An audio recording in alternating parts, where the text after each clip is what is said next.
Pasitikim tai kalėdos, paržingsniuoja takeliu. Jų mažytės baltos pėdos mus nusiveda kartu. Ten, kur tyliai gimsta snaigės, ten, kur ilsisi pūga, ten, kur norai išsipildo po žalia vilties skara. Būkim geri šiandien, rytoj ir visada, o kalėdų dvasią su savim neškim ten, kur jos nėra. Pasitikime, tai šventė atkeliauja vėl pas mus.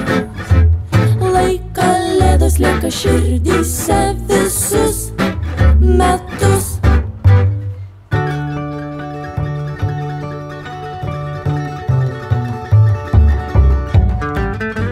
Kalėdos stebuklų metas. Tačiau kalėdų stebuklai vienus maloniai nudžiugina, o kitus tiesiog aplenkia. Užuot laukę stebuklo ar žavėjęsi kitų daromais gerais darbais, patys tapkime švenčių pranašais. Tam reikia tikrai nedaug. Nenumokime ranką, jei galime padėti be didesnių pastangų.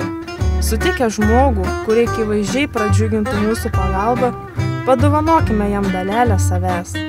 Netaip svarbu, ar tai finansinė išraiška, kuri padės įsigyti skanesnį šventinio maisto kąsnį, ar pats kąsnis, kuris nuspalvins pilką kasdienybę.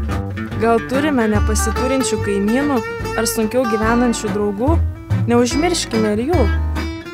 Nebūkime abejingi, pasirūpinkime savo šalies piliečiais, kuriems pravers mūsų pagalba. Pasidalinkime su tais, kurie turi mažiau už mus. Prisidėkime prie šventės sukūrimo kitų namuose ir šventinė nuotaika tikrai neaplenks ir mūsų pačių.